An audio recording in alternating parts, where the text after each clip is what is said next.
Hello Phoenix Résilient, j'espère que tu pètes le feu, c'est un immense plaisir et un immense honneur pour moi de te retrouver aujourd'hui. Et aujourd'hui, très cher Phoenix, c'est mercredi c'est le jour des activités et des sorties cinéma. Donc, une fois de plus, j'ai envie de partager avec toi ce que j'ai appris à travers un film. C'est parti!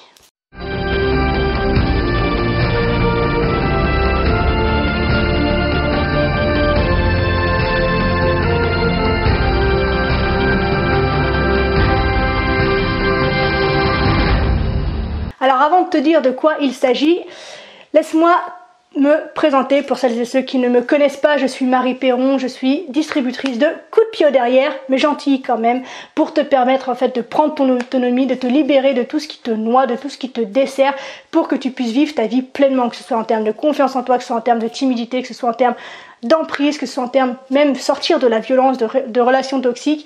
Je suis là pour t'aider à prendre ton autonomie, à être autosuffisant sur toutes les ressources dont tu as besoin pour vivre bien et que le reste de ta vie ne soit que du bonus.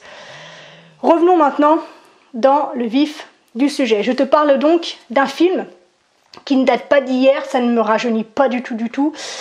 Et ce film, en plus d'avoir un message très fort, très puissant, a une valeur pour moi thérapeutique qui est extrêmement immense. C'est-à-dire qu'à chaque fois que j'ai un coup de mou, il suffit que je regarde ce film-là pour paf que je remonte en flèche. Et ce film-là, c'est Mulan.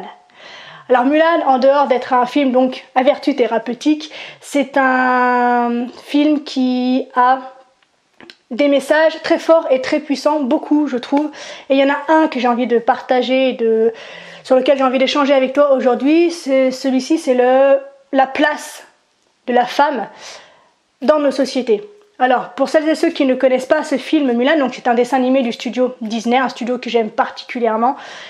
Et donc Mulan, c'est un film qui est sorti en 98 et qui a été inspiré par la légende chinoise de Hua Mulan. Et c'est un film qui a été acclamé par la critique et qui a également été un énorme succès au box-office. Et bien sûr, au fil des années, il est devenu un véritable classique, au même titre que Le Roi Lion par exemple, ou d'autres films très connus du studio. Pour le synopsis, je te présente très brièvement l'histoire. C'est l'histoire de Fa Mulan, une jeune femme qui est la fille unique de Fa Zhou, un ancien soldat qui a été blessé lors de la dernière guerre et qui est donc en très mauvaise santé. Au début du film, Mulan, qui est donc l'héroïne de cette histoire, doit se préparer pour une cérémonie qui consiste à l'évaluer pour lui dire si elle est prête à devenir une femme au foyer, à devenir une femme convenable, à devenir une femme comme on l'attend dans cette société. Tout le monde dans sa famille s'inquiète de cette perspective d'aller à cette cérémonie qui, de toute évidence, ne convient pas du tout au personnage de Mulan, alors que les autres femmes de son âge, de son temps, elles sont complètement impatientes d'y aller, sont honorées d'y aller et sont extrêmement pressées de pouvoir être jumelées à un bon mari et ainsi honorer sa famille par le mariage qu'elle va pouvoir mettre en place. Les valeurs familiales et le rôle des femmes en tant que femmes au foyer sont profondément enracinées dans la société et du coup Mulan subit énormément de pression. Elle ne se sent pas prête, elle ne se sent pas à la hauteur, elle ne se sent pas à sa place et en plus de ça, bien sûr, elle a d'autres espoirs et bien d'autres aspirations et donc en fait cette cérémonie tant attendue par la famille de Mulan et Mulan elle-même malgré tout se dirige vers un véritable désastre et Mulan se sent coupable et se sent déshonorée et se sent très mal d'avoir amené le déshonneur sur le reste de sa famille qui avait confiance en elle. En parallèle de ça, on apprend que la Chine à ce moment-là mène une guerre contre l'armée des Huns. Et l'empereur de Chine demande à un homme de chaque famille de se porter volontaire pour aller combattre, aller rejoindre les soldats sur le front et défendre bien sûr le pays. Et bien sûr, le seul homme disponible dans la famille de Mulan, c'est son père qui, je le rappelle, est donc extrêmement malade, extrêmement fatigué et dont la survie est proche de zéro s'il s'engage dans ce conflit. Mais comme il est le seul, c'est à lui que revient le devoir d'assumer cette responsabilité. Bien sûr, Mulan, forte tête qu'elle est, s'oppose à cette idée, puisqu'elle est convaincue, elle sait, elle, que son père ne reviendra pas de ce conflit. Et donc, elle prend une décision absolument radicale, celle de se déguiser en homme, de quitter sa famille et de rejoindre l'armée pour vivre le conflit à la place de son père.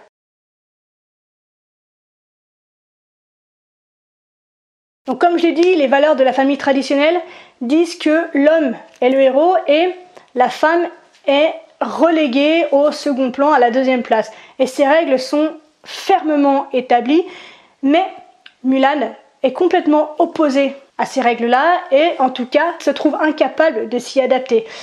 Et lors de sa visite pour la fameuse cérémonie qui doit définir si elle est capable de devenir une femme convenable, on voit très clairement le jour de la présentation en fait une ribambelle de jeunes femmes toutes prêtes à convaincre le jury, toutes apprêtées, toutes bien maquillées, toutes dans les règles, toutes dans l'honneur en fait et dans l'envie de répondre présente et de manière juste à ce qu'on attend d'elles et sont extrêmement excitées en fait à l'idée de passer enfin ce cap vers l'âge adulte. Alors que Mulan, qui a le même âge que ces jeunes femmes, elle a gardé encore un esprit très enfantin et elle ne s'est pas préparée du tout pour cet entretien, c'est-à-dire qu'elle le prépare à 10 minutes avant en écrivant une anti-sèche sur son bras pour être sûre de pouvoir répondre aux questions le moment venu.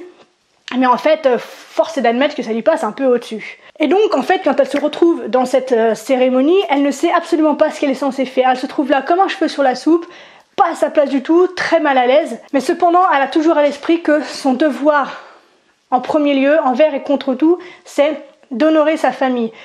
Et elle a vraiment ce désir profond de faire honneur, de rendre hommage à son père qui a défendu le pays, qui lui a donné une bonne éducation. Elle a vraiment ce désir, en fait, de rendre hommage en mettant l'honneur, en conservant cet honneur mis en place sur sa famille par son père. Malgré tout, donc, comme je l'ai dit, cette cérémonie va très mal se passer.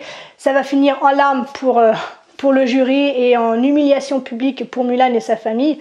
Et pourtant, plutôt que de se laisser abattre, Mulan à ce moment-là commence à reconsidérer en fait ce que sont ses véritables devoirs et ce qu'elle devrait être intérieurement et ce qu'elle devrait du coup avoir le droit d'exprimer à l'extérieur. Et donc en fait à la fin elle enfreint absolument toutes les règles, c'est-à-dire qu'elle rompt la tradition et va servir dans l'armée à la place de son père. Elle ne le fait pas uniquement pour son père d'ailleurs, elle le fait également pour elle-même parce qu'elle doit trouver sa place dans la société et elle doit aussi se prouver à elle-même qu'elle a de la valeur et qu'elle est plus qu'une femme modèle, qui doit faire la cuisine, qui doit faire le ménage, qui doit enfanter et qui doit attendre que son mari glorieux et héroïque rentre à la maison pour lui masser les pieds. Elle a une autre vision de sa vie, elle a envie d'autre chose et elle va en fait se battre pour ça.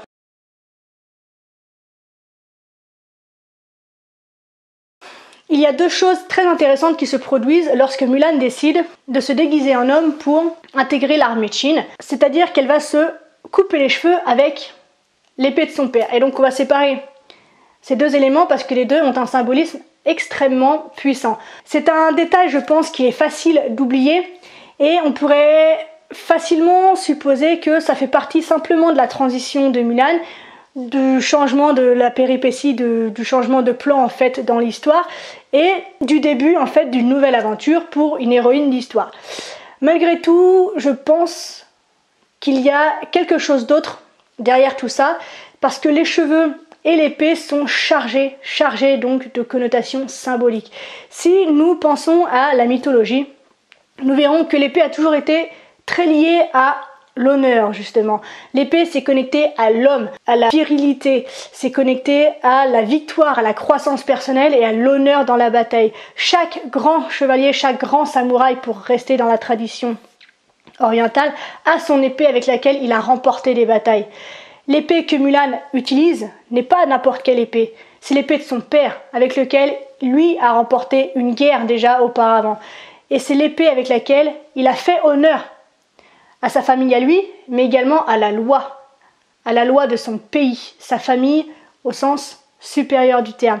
Et donc elle prend cette épée et coupe ses cheveux, symbole de sa féminité.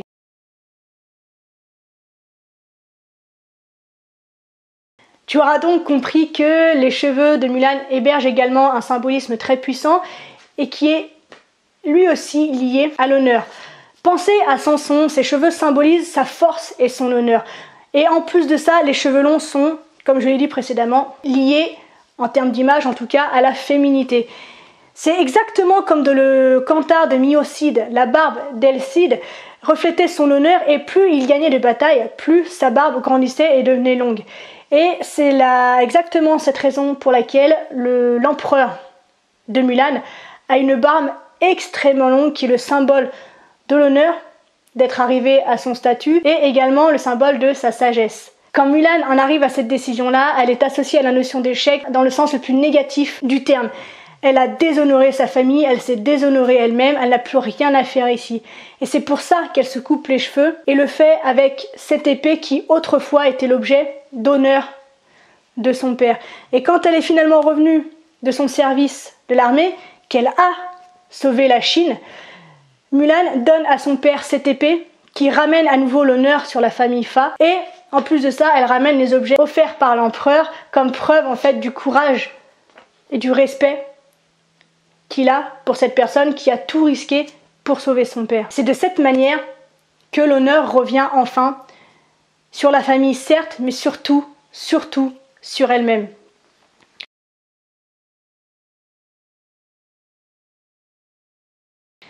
Et comme nous l'avons vu, Mulan est un personnage féminin donc qui est totalement atypique et qui est du jamais vu dans les studios Disney. C'est une rebelle, une femme qui défie les règles et elle nous montre que chacune en l'occurrence d'entre nous peut faire ce que nous voulons faire. Et aucun homme ne vaut plus que n'importe quelle femme. Quand l'empereur demande l'aide du peuple, il spécifie le fait qu'il faut qu'il y ait seulement un homme de chaque famille qui réponde présent.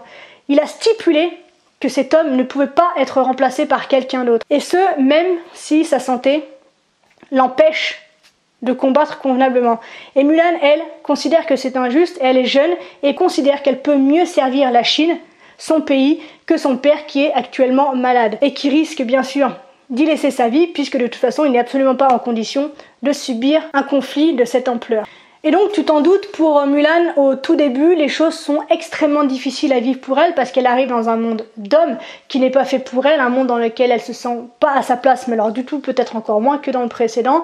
Et malgré tout, elle parvient rapidement à surmonter tous les obstacles et à gagner le respect à la fois de ses supérieurs, mais également de tous ses coéquipiers d'armes. Jusqu'au jour où tout ce beau monde découvre qu'en réalité, elle est une femme. Et là, on se retrouve face à deux réactions différentes, c'est-à-dire que certains ne peuvent pas du tout accepter ce fait-là. C'est absolument imbuvable pour eux, malgré le fait qu'elle les a sauvés, elle a sauvé la Chine, elle a sauvé son pays, elle a sauvé son empereur, et qu'elle s'est révélée être un excellent soldat. Mais bien sûr, c'est un dessin animé Disney, donc on retrouve ici quand même des gens qui sont prêts à accepter qu'elle est une femme et à reconnaître en fait ses faits d'armes.